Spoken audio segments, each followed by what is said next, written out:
অ্যানিমেতে আমরা একের পর এক অনেক পাওয়ারফুল ক্যারেক্টার দেখতে পাই। কেমন হবে যদি এদের মধ্যে একটা র্যাঙ্ক করানো হয় ফ্রম উইকেস্ট টু স্ট্রংগেস্ট। এদের মধ্যে নাম্বার 4 আর 5 তোমরা ভাবতেও পারবে না। আর নাম্বার 1 এ যে ক্যারেক্টার আছে তাকে তো অনেকে চিনেই না। ভিডিওটি অনেক বেশি ইন্টারেস্টিং হতে চলেছে, কিপ ওয়াচিং।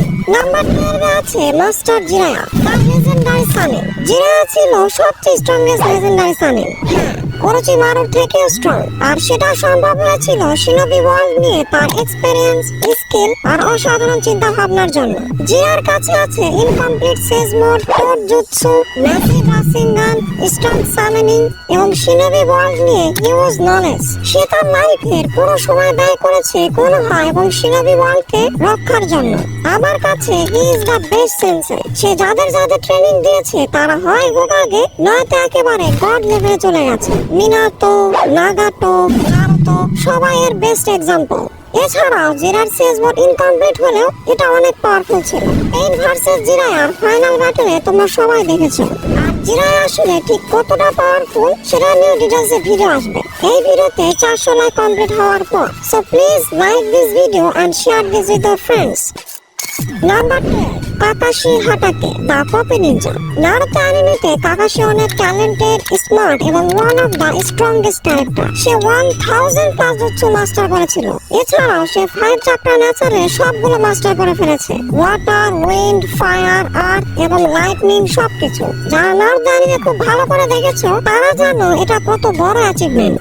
এছাড়াও কাকাশি একজন নন উচিয়া হয়েও শারিঙ্গান, এমনকি মাঙ্গেকেও শারিঙ্গান অ্যাবিলিটিকেও অনেক উচিহাদের থেকেও ভালোভাবে ইউজ করেছিল। কাকাশির কাছে ছিল চিদারি এবং কাউরির মতো পাওয়ারফুল জুৎসু, যার জন্য সে আমাদের লিস্টে নাম্বার 11 এ আছে। তাহলে একবার ভাবো সামনে ঠিক কতটা পাওয়ারফুল ক্যারেক্টার আসতে চলেছে। নাম্বার 11 এ আছে ইতাচি উচিহা, দ্য গেনজুৎসু মাস্টার। নারুতো অ্যানিমেতে ইতাচির ট্রু পাওয়ার বা পটেনশিয়াল আমাদেরকে আসলেই দেখানো হয়নি। আর একটু স্ক্রিন টাইম এবং ক্যারেক্টার ডেভেলপমেন্ট পেলে সে হয়তো টপ 5 এ থাকতো। যাই হোক, তারপরে ইতাচি অনেক পাওয়ারফুল এবং স্মার্ট শিনোবি ছিল। সে তার গেনজুৎসু, আওয়াতেরাসু এবং সুসানো ইউজ করে অনেক পাওয়ারফুল থেকে পাওয়ারফুল ক্যারেক্টারকে হারাতে পারবে। ইতাচিকে নিয়ে খুব ইন্টারেস্টিং একটা ভিডিও আসতে চলেছে, আশা করি সেটা তোমাদের অনেক ভালো লাগবে। নাম্বার 10, পেইন ওরফে নাগাটো। মাদারা রিনেগান পাওয়ার পর নাগাটো একটা নরমাল শিনোবি থেকে গড হয়ে গিয়েছিল। উজুমাকি হওয়ার জন্য তার কাছে তো হিউজ চাক্রা রিজার্ভ ছিলই, সাথে সে তার রিনেগানকে একদম ফুল পটেনশিয়ালে ইউজ করেছিল। নাগাতো একমাত্র শিনোবি ছিল যেখানে 6 পাথের পাওয়ারকে সবচেয়ে ভালোভাবে ইউজ করেছিল। রেবা path, Asura path, human path, animal path, Preta path এবং সবশেষে নারকা পাথ। সে সবগুলো পাথকে আলাদা আলাদা ভাবে এফেক্টিভ ভাবে ইউজ করেছিল। নাম্বার 9, মাইক গাই, দ্য তাইজুৎসু মাস্টার, যাকে মাদারা পর্যন্ত অ্যাকনলেজ করেছিল। এছাড়াও কিসামে, যাকে কিনা টেইললেস বিস্ট বলা হতো তার হিউজ চাকরার জন্য, সেও মাইক গাইকে হারাতে পারেনি। মাইট গায়ের ইনক্রেডিবল স্ট্রেংথ, স্পিড, অ্যাকিউরেসি সবকিছু ছিল একটা অন্য লেভেলে। আর সে সবকিছু অ্যাচিভ করেছিল জাস্ট তার হার্ড ওয়ার্ক আর ডেডিকেশন দিয়ে। এই জন্যই মাইট গাই আমার one of the most favourite character.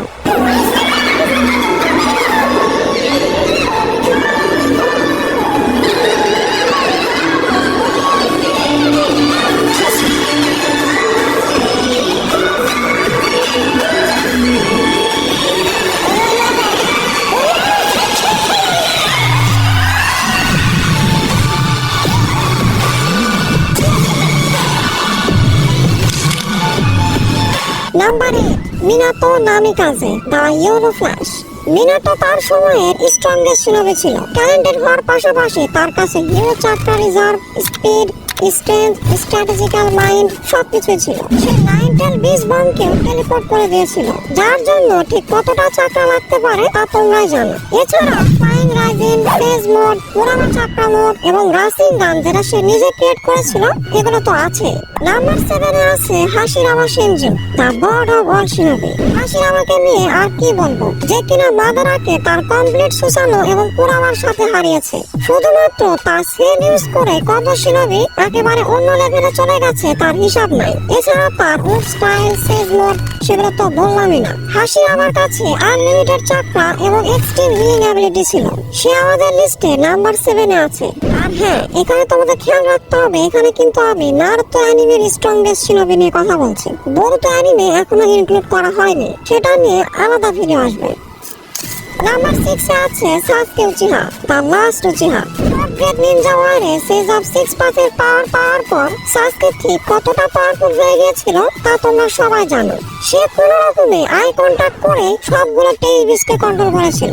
R সাসকের Susanoo হলো পুরো নারুতো অ্যানিমের ওয়ান অফ দ্য স্ট্রংগেস্ট ইনরাস সুসানো। সবগুলো সুসানো নিয়ে আমি এই ভিডিওতে অনেক বিস্তারিত আলোচনা করেছি। আগ্রহীদের জন্য ডেসক্রিপশন বক্সে ভিডিও লিংক দেওয়া থাকবে। এছাড়াও সাসকে তার রিনেগানে টেলিপোর্টেশন, মাঙ্গেকিউ শারিঙ্গান অ্যাবিলিটি, চাকরা রিজার্ভ একেবারে গড কিলার ফর্মে। সাসকেকে কেন নাম্বার 6 পজিশনে রেখেছি আশা করি এটা নিয়ে আর তোমাদের বোঝাতে হবে না। নাম্বার 5 এ আছে আমাদের মেইন ক্যারেক্টার নারুতো উজুমাকি। সাসকের মতো নারুতো যখন সেজ অফ 6 পাথের পাওয়ার পেয়েছিল হি বিকাম আনস্টপেবল। একবার ভাবো নারুতোর কাছে আছে আনলিমিটেড চাকরা, 9 টেলস এর ফুল কন্ট্রোল অর্থাৎ কেসিএম মোড, আবার সেজ অফ 6 পাথ যেটা হাশিরামার সেজ মোডের থেকে পাওয়ারফুল। এছাড়া তার রাসিঙ্গান ভ্যারিয়েশন, মাল্টি শ্যাডো ক্লোন, তাইজুৎসু সবকিছুই তাকে আমাদের এই লিস্টে নাম্বার 4 এ নিয়ে এসেছে। নাম্বার 4 এ আমি রাখবো the ghost of the Uchiha, Madara উচিহাকে। মাদারা তার টেন্টেল জিনজুরকি ফর্মে সবাইকে সারপাস করে ফেলেছিল। নারুতো, সাসকে এমনকি ওবিটো মিলেও তাকে হারাতে পারছিল না। পুরো শিনোবি অ্যালায়েন্সের কথা তো বাদই দিলাম, মাদারা তাদের জাস্ট তাইজুৎসু ইউজ করে হারিয়েছিল। শেষের দিকে মাদারা এত বেশি পাওয়ারফুল হয়ে গিয়েছিল যে মাদারাকে হারাতে রাইটারকে প্লট টুইস্টের সাহায্য নিতে হয়েছিল। রাজেৎসু, the worst plot twist. Madara IQ, তাইজুৎসু, স্ট্রেন, চাকরা রিজার্ভ, সুসানো এর সামনে স্ট্রং থেকে স্ট্রং শিনোবিরাও কিছুই না। টেন্টেল জিনজুরকি মাদারার পাওয়ার তোমরা ফোর্থ গেট নিনজা ওয়ারে খুব ভালোভাবে দেখেছো, তাই আমার মনে হয় না এটা নিয়ে আর কথা বলার দরকার আছে। এবার আমাদের ভিডিওর মোস্ট ইন্টারেস্টিং পার্ট অর্থাৎ নাম্বার 1, নাম্বার 2 এবং নাম্বার 3 নিয়ে কথা বলা যাক। নাম্বার 3 তে আছে সেজ অফ 6 পাথ হোগোরোমো ওৎসুৎসুকি। তাকে নিয়ে আর কি বলবো, he is the god of Narutoverse. তার কাছে শারিঙ্গান এবং রিনিগান দুটোই ছিল। সে এত পাওয়ারফুল ছিল যে টেন্টেল থেকে সে 9 টেল বিস্ট ক্রিয়েট করেছিল। and he has the strongest সুসানো যেটা টেন্টেল বিস্টকে হারিয়ে দেওয়ার ক্যাপাবিলিটি রাখে। এবার আমাদের পুরো নারুতো অ্যানিমের সেকেন্ড স্ট্রংগেস্ট ক্যারেক্টার কাগুয়া ওৎসুৎসুকি। সে এতটাই পাওয়ারফুল যে নারুতোভার্সের মেইন পাওয়ার সিস্টেম চাকরা তার কাছ থেকে এসেছে। কাগুয়া পৃথিবীতে না আসলে কোনো ক্যারেক্টারের কাছে চাকরাই থাকতো না। It's a fact. কাগুয়া থেকে হোগোরোমো, হোগোরোমো থেকে ইন্দ্র এবং আসুরা, এরপর তাদের ডিসেন্ডেন্ট বা বংশধর। এভাবে সবার মধ্যে চাকরার পাওয়ার ইনহেরিট হয়ে এসেছে। ফোর্থ গ্রেট নিনজা ওয়ারে কাগুয়াকে যখন আবার রিভাইভ করা হয়েছিল সে দেখিয়ে দিয়েছিল the power of an ওৎসুৎসুকি।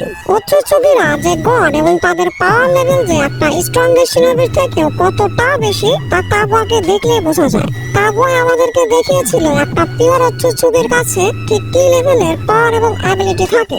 Space এবং টাইম নিনজুৎসু থেকে শুরু করে ইমর্টালিটি পর্যন্ত।